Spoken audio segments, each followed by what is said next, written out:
President Trump also announced a new trade deal with the UK. All that Britain demands in return is that we keep these two. Colin Jost just did what no royal biographer, no palace aide, and no bitter ex-friend has managed to do in years. He got the entire internet talking about that side of Meghan Markle again.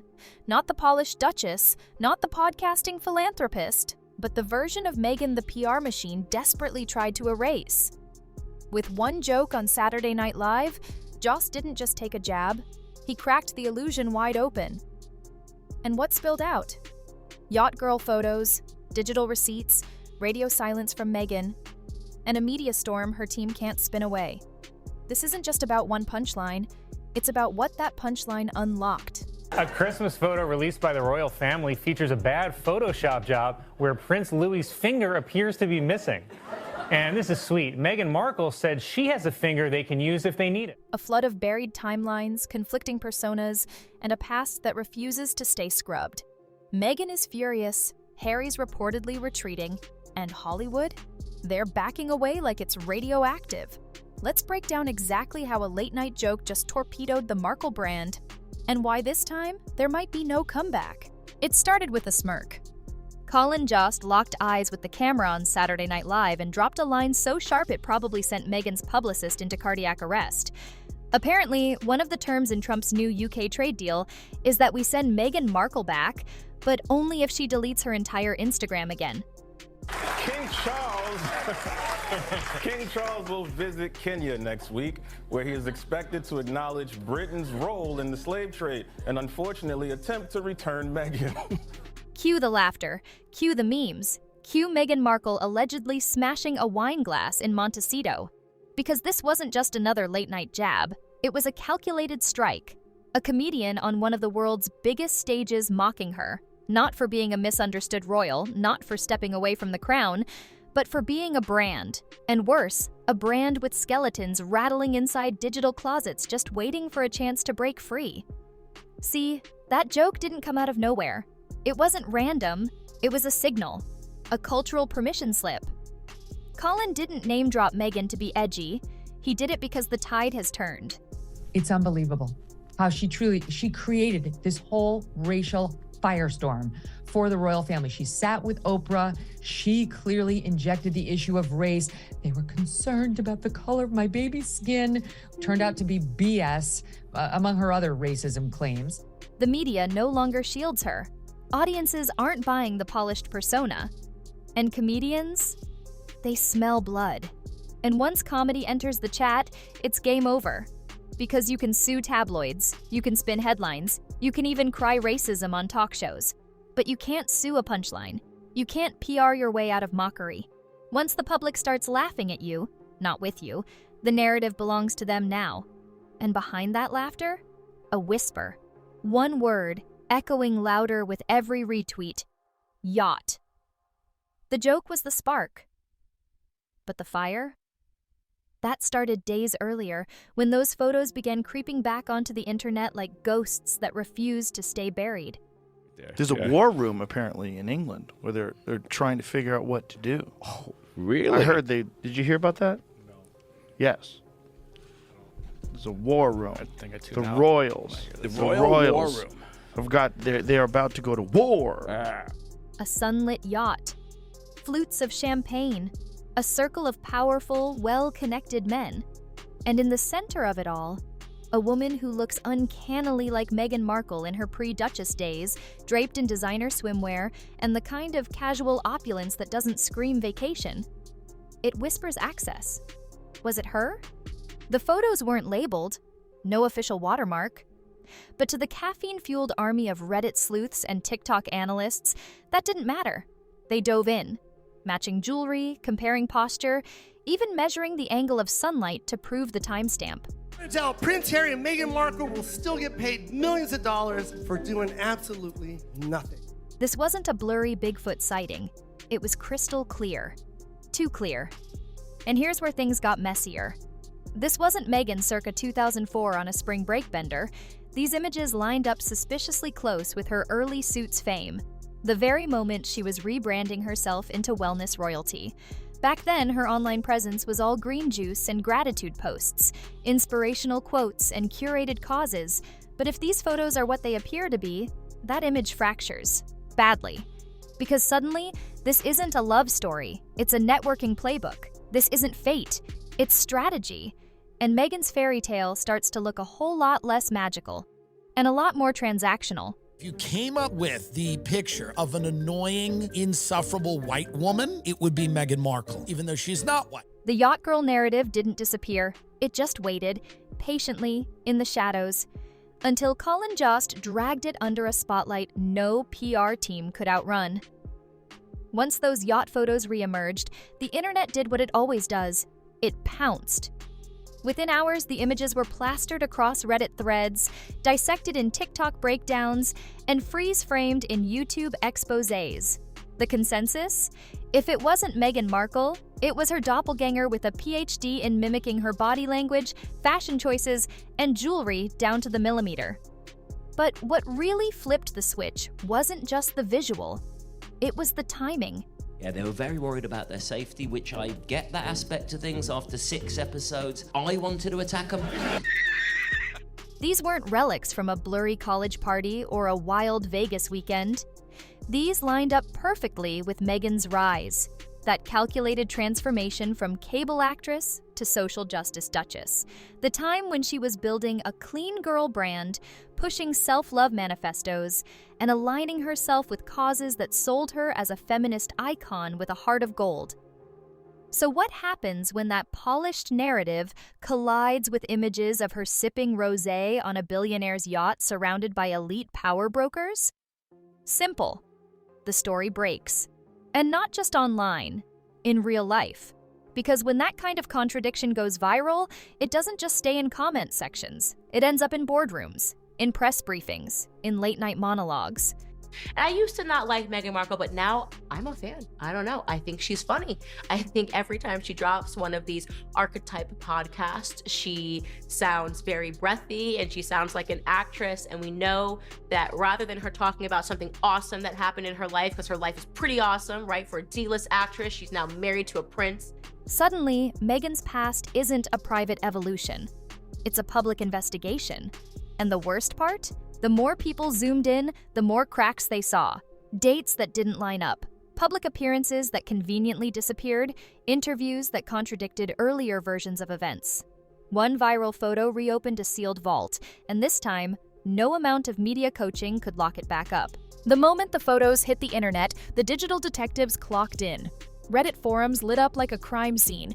TikTok users brought out side-by-sides, AI enhancements, and body language breakdowns. Twitter turned into a hive of mini investigators with ring lights and way too much free time. This wasn't casual gossip. It was a full-blown forensic operation. They weren't just saying, "That looks like Meghan." They were cross-referencing bracelets she wore in 2015, comparing the arch of her back in paparazzi shots, and matching it to the yacht pose. Some even pulled in metadata, boat registry info, and the position of the sun. No, really, to verify the timestamp. And guess what? It wasn't just the amateur sleuths weighing in. Some very online former staffers and anonymous industry insiders started hinting, cryptically but pointedly, that everyone in Hollywood already knew about this era. They just didn't talk about it. Because back then, Meghan had the upper hand. The Palace vs. Princess narrative was still bulletproof. Question her, and you were labeled racist, misogynist, bitter, or all of the above. But now, that shield's gone. And when sleuths pulled receipts from lifestyle blogs, yacht guest lists, and old interviews that have since mysteriously disappeared from the internet, the dots started connecting faster than Meghan's team could unplug the Wi-Fi. This wasn't blurry speculation anymore. This was a pattern, and the internet was hell-bent on following it. The most influential man in the world, Time magazine should have been. No, Meghan Markle beat me. God. Here's the thing about Meghan Markle. Her image isn't just a story, it's a strategy. From the moment she stepped into the royal spotlight, every outfit, every quote, every carefully lit Zoom call was part of a curated persona. The empowered duchess, the modern humanitarian, the woman who overcame tabloid cruelty, institutional racism, and family betrayal. all with a green juice in one hand and a rescue dog in the other. But that image? It's starting to crack. Because the version of Meghan in those yacht photos, lounging on sun-bleached decks with champagne in hand, doesn't match the tearful sit-downs with Oprah. It doesn't match the speeches about female empowerment or the Instagram posts about authenticity and growth.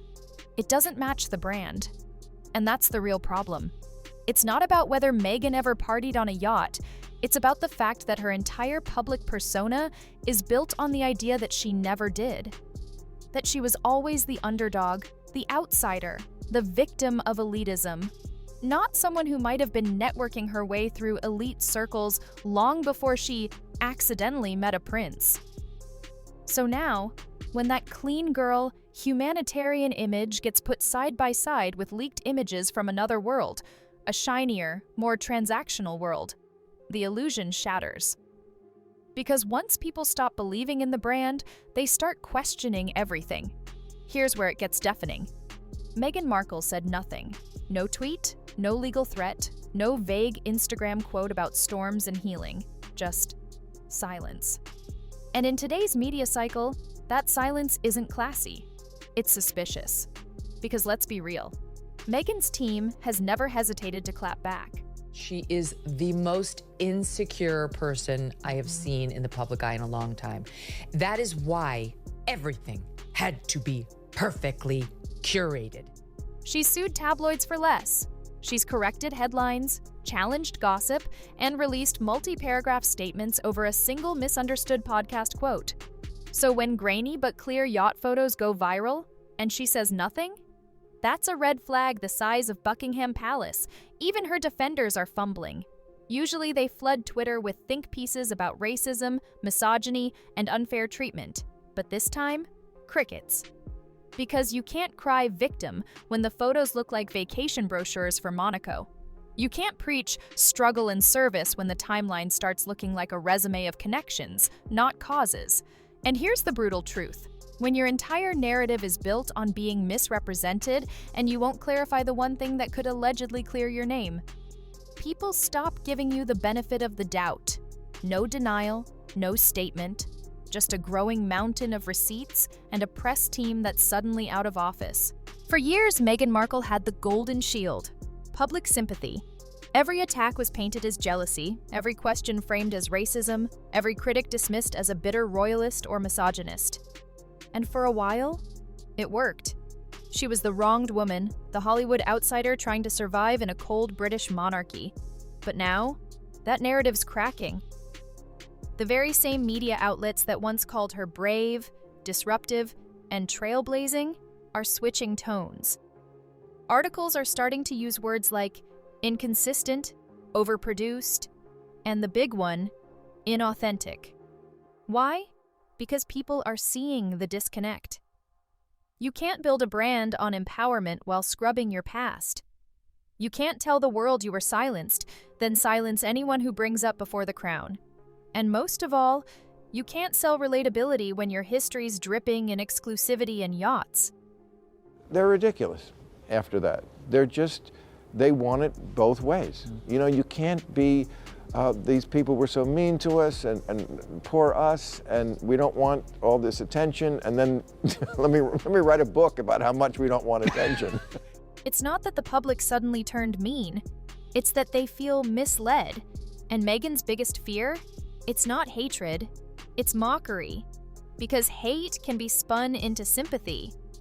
But once people start laughing, once you become the joke, you lose control of the story. And that's exactly what's happening now. The second Colin Jost's joke hit the airwaves, Meghan's PR machine went into overdrive. But this time, the gears didn't catch. Insiders say Meghan was furious. Not irritated, not mildly annoyed, furious.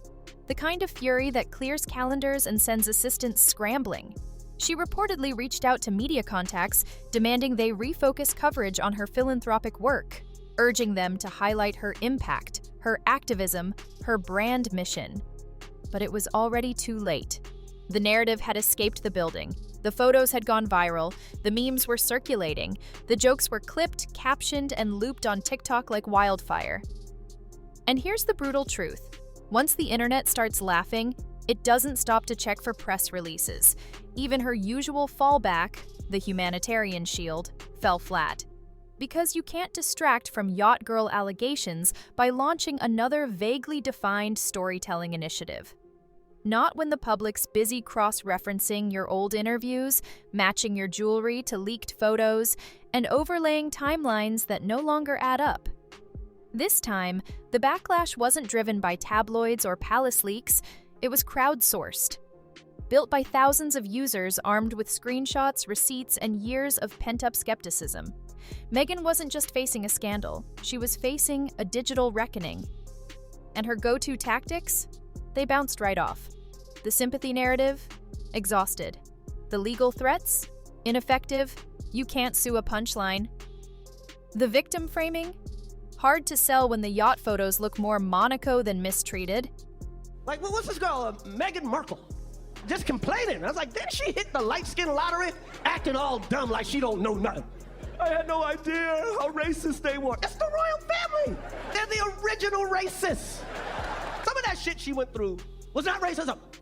They wanted to know how brown the baby was gonna be. This was the kind of PR disaster that can't be managed, only endured. And worst of all, it was personal. This wasn't about policy or titles. This was about image, the image Meghan has spent years meticulously building, now being unraveled in real time by memes, Reddit threads, and TikTok commentary videos with millions of views. And the biggest blow? Her team wasn't losing control of the narrative. They had already lost it. So here we are, one SNL joke, one viral photo, and Meghan Markle's carefully constructed image is now under more pressure than it's ever faced. What started as a late-night punchline turned into a cultural autopsy, peeling back the glossy layers of branding, media manipulation, and controlled narratives. And what's underneath? It's not some shocking scandal. It's something far more dangerous to a public figure: inconsistency. This isn't about yachts. It's about credibility. It's not about the past. It's about the cover-up. And it's not even about Colin Jost's joke. It's about the fact that so many people finally laughed because they already knew. The truth is, Meghan's not being canceled. She's being decoded. And when you've sold the world a story of oppression and struggle, only for the receipts to say networking and strategy, the public stops cheering and starts questioning. And now, the questions are multiplying. Why the erasure? Why the silence? Why the panic? Because in the age of internet investigators and viral accountability, your past isn't just a chapter, it's open source history. And once the mask slips, it doesn't matter how many documentaries you film, how many empowerment speeches you post, or how many vague Archewell campaigns you launch. The audience already saw the raw footage. Colin Jost cracked the door open. The internet blew it off the hinges. And now Meghan? She's standing in the wreckage, not of a scandal, but of a brand that forgot the internet always remembers, and no PR team in the world can filter that out.